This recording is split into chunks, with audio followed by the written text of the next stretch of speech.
Good morning बच्चों। तो आज हम पढ़ रहे हैं DNA replication, right. DNA replication, what is DNA replication? The formation of DNA from the DNA is called DNA replication. बेटा हमने सेंट्रल डोग्मा पढ़ा था लास्ट। सेंट्रल डोग्मा क्या था? The process of formation of DNA from DNA is called replication and then from DNA we will form mRNA, this will called as transcription. और फिर जब हम एमआरएनए से प्रोटीन बनाएंगे उसको हम क्या कहते हैं? ट्रांसलेशन।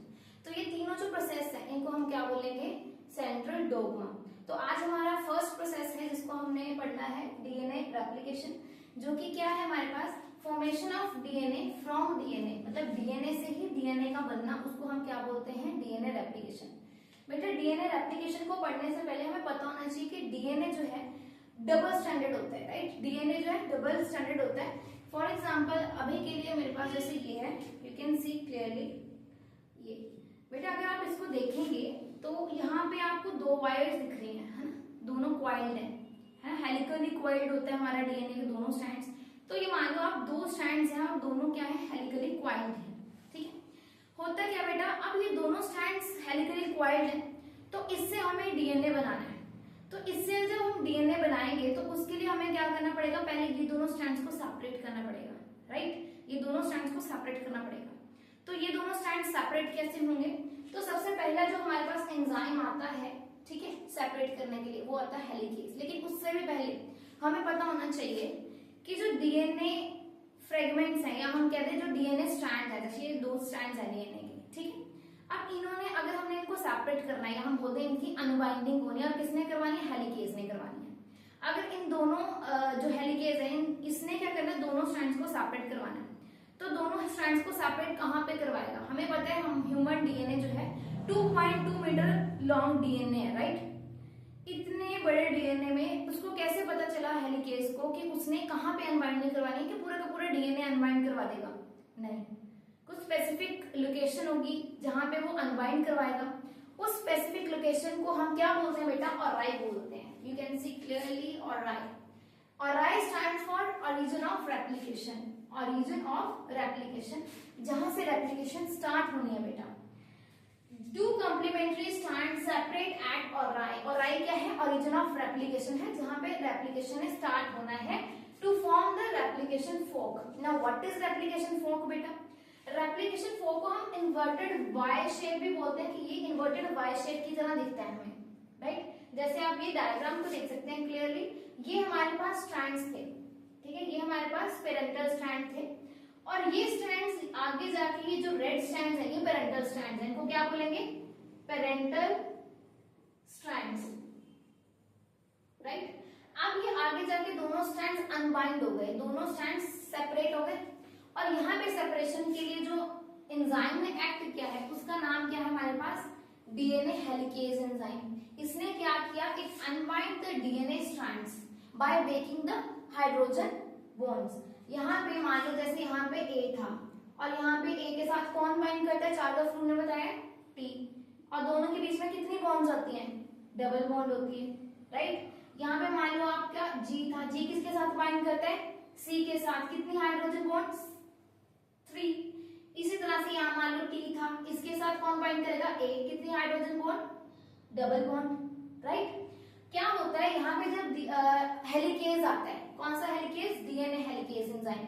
जब ये एंजाइम आता है तो ये जो बॉन्ड्स है इनको क्या कर देता है? ब्रेक कर देता है। जैसे ये बॉन्ड्स को ब्रेक करेगा तो ये स्ट्रैंड क्या हो जाएगा? ओपन हो जाएगा। फॉर एग्जाम्पल ये देखो, जैसे ये हमारे पास डीएनए के स्ट्रैंड्स है ना, डीएनए के स्ट्रैंड्स है।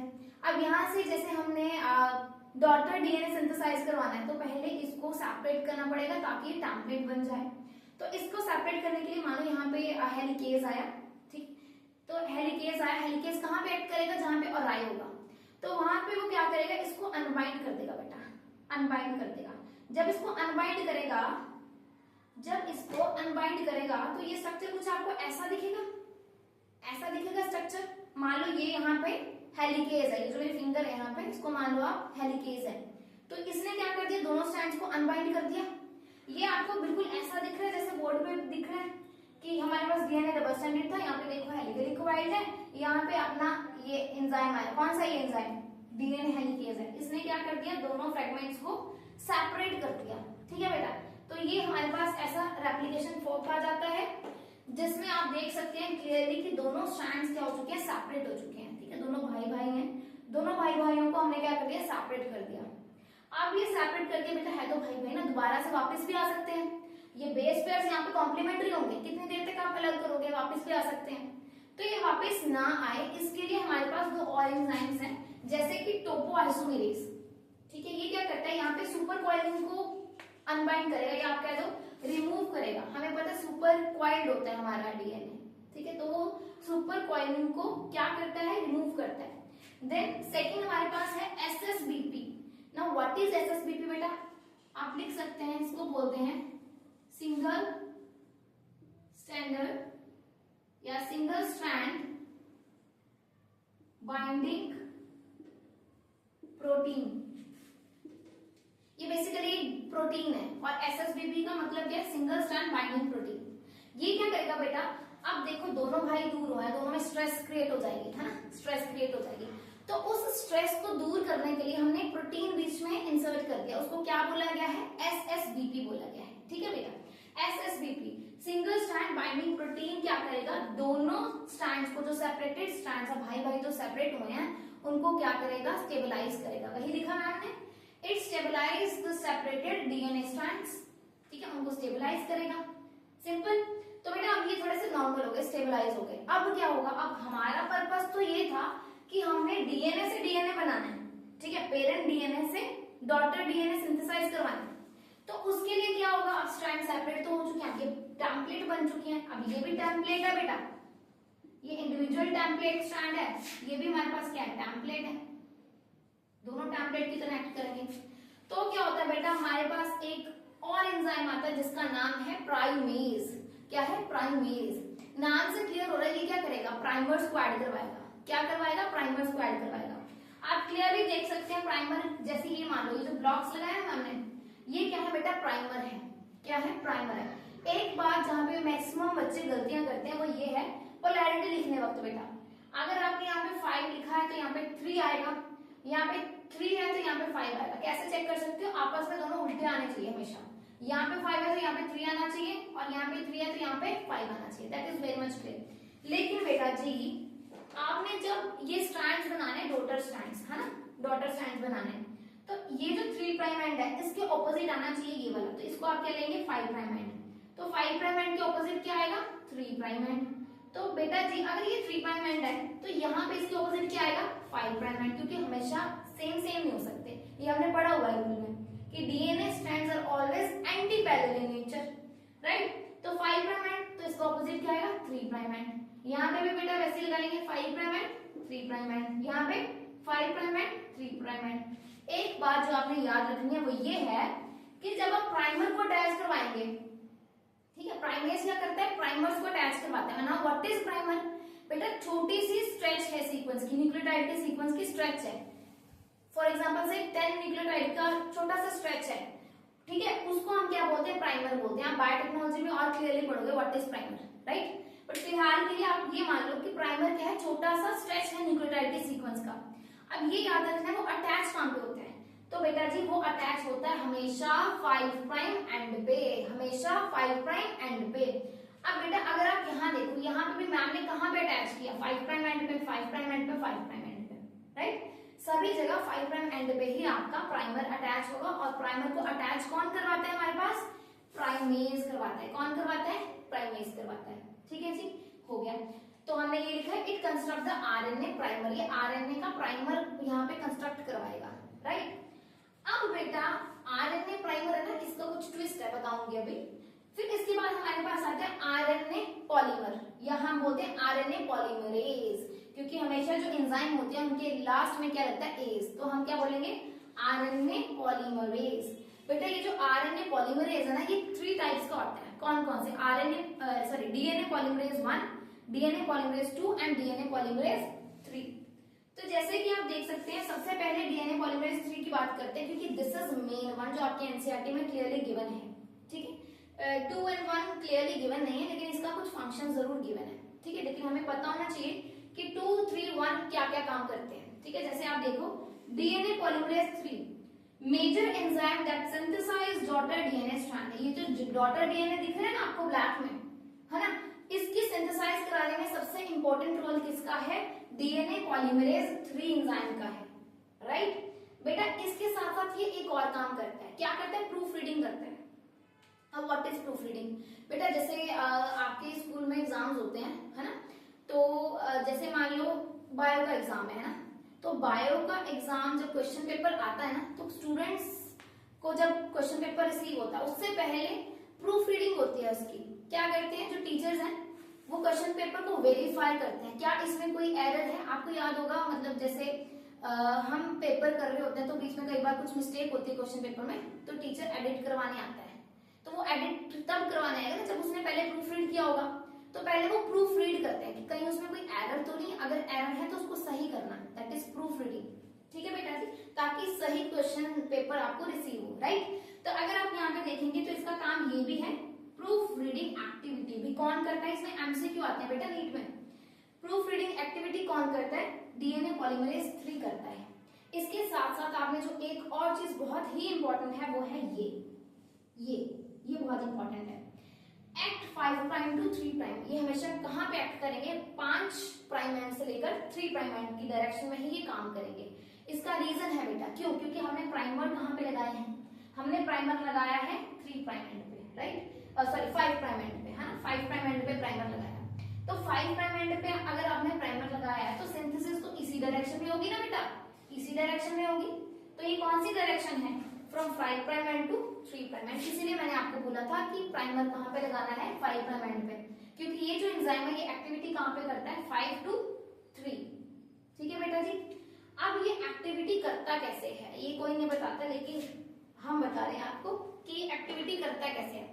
तो बेटा जी इसका नाम, जैसे कि हमने पढ़ा कि major enzyme synthesise daughter DNA strands. How बेटा? डॉटर डीएनए स्ट्रैंड कैसा? अब यहाँ पे प्राइमर लग गया, ठीक है, ये प्राइमर कौन सा है? आरएनए वाला प्राइमर है, ठीक है, ये प्राइमर लग गया। अब क्या होगा बेटा? यहाँ पे कोई सीक्वेंस होगी, जैसे मान लो ए टी जी सी, ये ले लेते हैं सीक्वेंस। यहाँ पे कोई सीक्वेंस हो गया ना टेम्पलेट स्ट्रैंड की, कोई भी सीक्वेंस होगी। अब बेटा प्राइमर तो मानो यहाँ पे ए के साथ यहाँ पे कुछ यहाँ पे सीक्वेंस है, उसके साथ प्राइमर लगा हुआ है, अप टू ए प्राइमर लगा हुआ है, राइट। अब ये जो डीएनए पॉलीमरेज 3 एंजाइम है, ये क्या करेगा कि इसकी कॉम्प्लीमेंट्री, यहाँ पे बहुत सारे न्यूक्लियोटाइड्स होंगे ना बेटा, ए टी जी सी, बहुत सारे न्यूक्लियोटाइड्स होंगे, वो देखेगा कि टी के साथ कौन बाइंड करता है, उसको यहाँ पे लाके न्यूक्लियोटाइड को अटैच करवाएगा ए के साथ। तो हमें पता है टी के साथ कौन बाइंड करता है? ए, तो हम यहाँ पे ए लिख देते हैं। उसी तरह से जी के साथ कौन बाइंड करता है? सी, तो हम यहाँ पे सी लिख देते हैं। सी के साथ कौन बाइंड करता है? जी, तो हम जी लिख देते हैं। इस तरह से ये लीडिंग स्ट्रैंड की फॉर्मेशन करता है। इसी तरह से लीडिंग स्ट्रैंड की फॉर्मेशन करता है, इसी तरह से ये लैगिंग स्ट्रैंड की भी फॉर्मेशन करता है। लीडिंग लैगिंग में फर्क क्या है बेटा?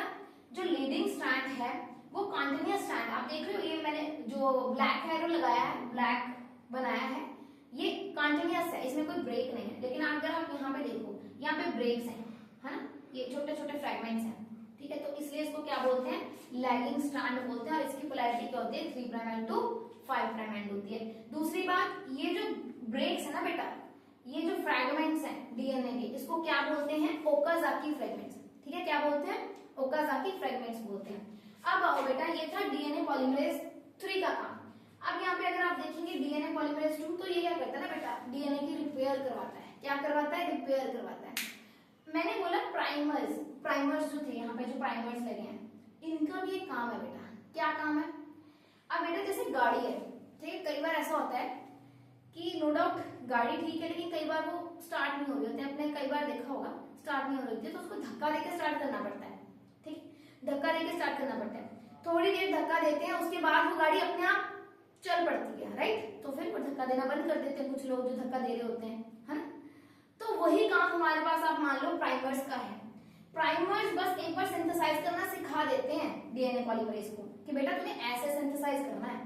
एक बार जो सिंथेसिस होने स्टार्ट हो गई ना बेबी स्ट्रैंड्स की, डॉटर स्ट्रैंड्स की सिंथेसिस होना स्टार्ट हो गई, तो फिर ये जो प्राइमर्स है इसका काम यहाँ पे खत्म हो जाता है, ठीक है, इसका काम यहाँ पे खत्म हो जाता है। ऑब्वियसली खत्म होगा ना बेटा।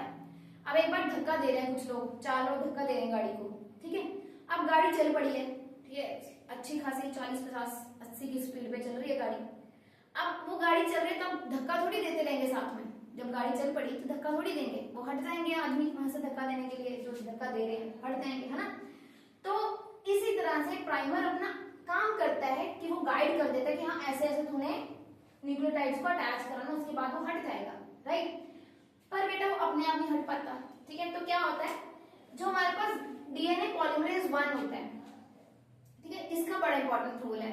ये क्या कहता है, ये थोड़ा सा होशियार होता है इंसान, ये कहता है कि भाई हम तो डीएनए से डीएनए बना रहे थे, हम तो डीएनए से डीएनए बना रहे थे, ये प्राइमर तो आरएनए वाला प्राइमर आ गया। मैंने याद है यहाँ पे बोला था आपको, कहाँ गया हमारे पास, यस यहाँ पे लिखा है आरएनए प्राइमर, कंस्ट्रक्ट करता है आरएनए प्राइमर को।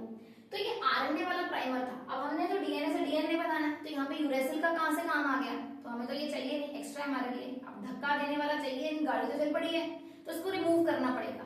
तो रिमूव करने के लिए कौन है हमारे पास, डीएनए पॉलीमरेज 1, वो क्या करता है, replace RNA primer bye DNA nucleotides.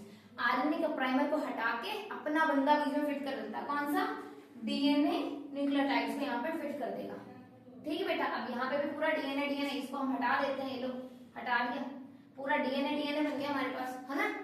अब ये डीएनए डीएनए तो बन गया, ठीक है। अब यहाँ पे हमारे पास ये स्ट्रैंड भी आ गया और ये स्ट्रैंड भी आ गया, बन गया हमारे पास। लेकिन बेटा ध्यान रखिएगा, ये जो स्ट्रैंड है ये हमारे पास फ्रैगमेंट्स के फॉर्म में है, डिसकंटिन्यूअस है, फ्रैगमेंट्स के फॉर्म में, ऐसा तो नहीं चलेगा, है ना, टूटे हुए हैं फ्रैगमेंट्स। तो टूटे हुए फ्रैगमेंट्स को जोड़ने के लिए हमारे पास एक मॉलिक्यूलर ग्लू है। जैसे कि आप पेजेस को जोड़ते हो या नोटबुक फट जाए तो उसको जोड़ते हो, किससे जोड़ते हो, टेप से जोड़ते होंगे या फिर आप ग्लू से जोड़ते होंगे।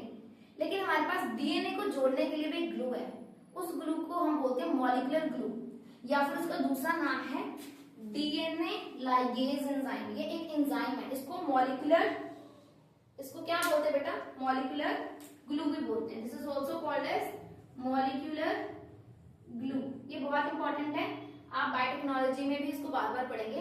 मॉलिक्यूलर ग्लू किसको बोला जाता है, डीएनए लाइगेज को बोला जाता है। काम क्या है, ये जो ओकर जाके फ्रेगमेंट्स है ना ब्रेक्स में, यहाँ पे ये आके इसको स्टिक कर देगा ताकि ये एक कॉन्टिन्यूअस फ्रेगमेंट बन जाए, ठीक है। जो टुकड़ों में ऐसे ऐसे ओकर जाके फ्रेगमेंट्स है ना, जैसे मानो ये ओकर जाके फ्रेगमेंट्स हमारे पास, ये ओकर जाके फ्रेगमेंट्स अलग अलग है, ठीक है। इसके बीच में अगर मैं डीएनए लाइगेज एंजाइम को इंसर्ट कर दूंगी तो ये दोनों फ्रेगमेंट्स ऐसे जुड़ जाएंगे, ठीक है।